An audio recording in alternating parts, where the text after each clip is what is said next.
Você não precisa me chamar de herege, você pode só discordar de mim. Herege não, herege é uma palavra muito...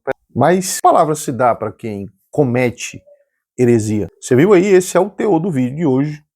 E aproveita, se você ainda não é inscrito, já se inscreve, ativa o sino das notificações e deixa o seu like.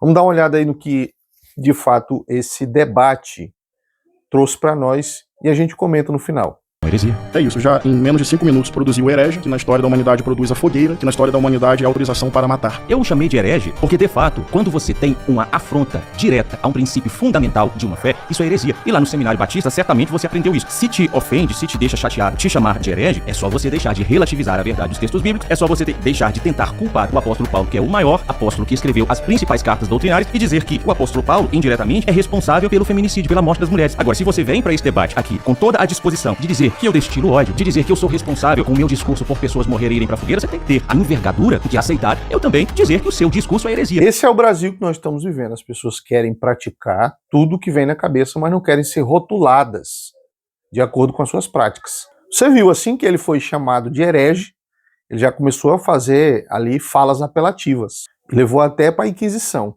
Se nós não queremos receber o título, o nome de herege, então nós temos que observar as nossas falas com relação à Escritura. E tem pessoas que não estão preocupadas com isso. Elas simplesmente falam.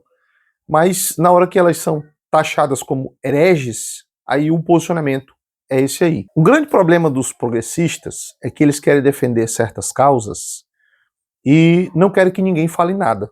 Simplesmente concordem com eles. Mas não tem como concordar com aquilo que a Bíblia, reprova. E pelo fato de eles apoiarem certas pautas, é claro que eles vão ter que desconstruir versículos da Bíblia, porque tais versículos condenam aquilo que eles aprovam.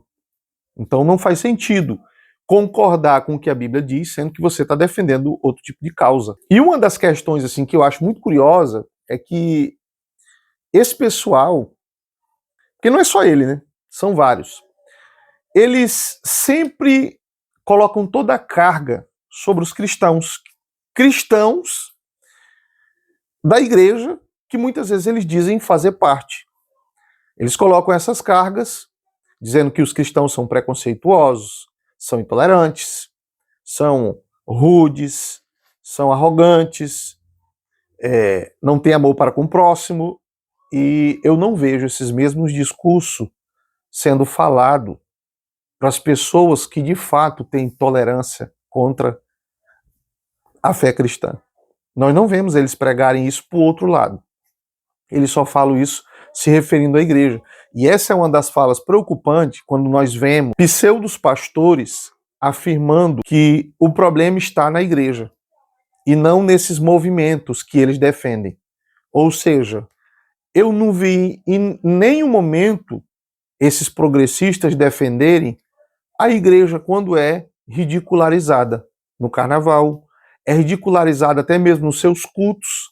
As pessoas ficam se despindo na frente das igrejas e falando palavrão, insultos, injúrias, e eu não vi um deles se manifestar para falar nada.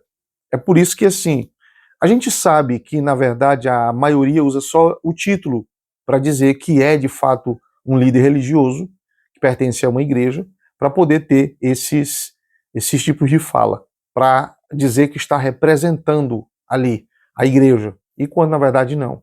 O representante da igreja é Cristo diante de Deus. A igreja não tem um representante mó como certas religiões. O único representante da igreja é Cristo. Por isso, vez por outra se levanta alguém em nome da igreja, mas é algo pessoal, não tem nada a ver com a igreja. E a igreja, como ele citou aí, você viu que uma das falas foi bem apelativa, né? Lembrou até a Inquisição. E para quê? Para tentar silenciar o debatedor que estava debatendo com ele na ocasião. É assim que funciona. Quando você vê que não tem como argumentar contra a Escritura, aí é necessário ir para outra via, a via da apelação. O progressismo é um movimento que tenta desconstruir doutrinas bíblicas. E deixa eu dizer para você, sabia que muita gente está sendo levada por esse grupo? Pessoas que tinham, de fato, um equilíbrio, uma fé sensata, hoje estão sendo conduzidos. Porque foram encantados pelos discursos. E, na verdade, são só discursos. E quando se refere, de fato, a um princípio bíblico, eles não querem saber. Chamam de fundamentalistas, radicais, e dão um monte de adjetivos, na tentativa de silenciar. Sempre a ideia é silenciar. Aí eu vou, em nome do amor, do respeito, da tolerância, aí eu uso aqueles discursos belos, atrativos, convincentes, para que as pessoas dê crédito no que eu estou falando. E no final, é tudo palha. Cuidado com isso.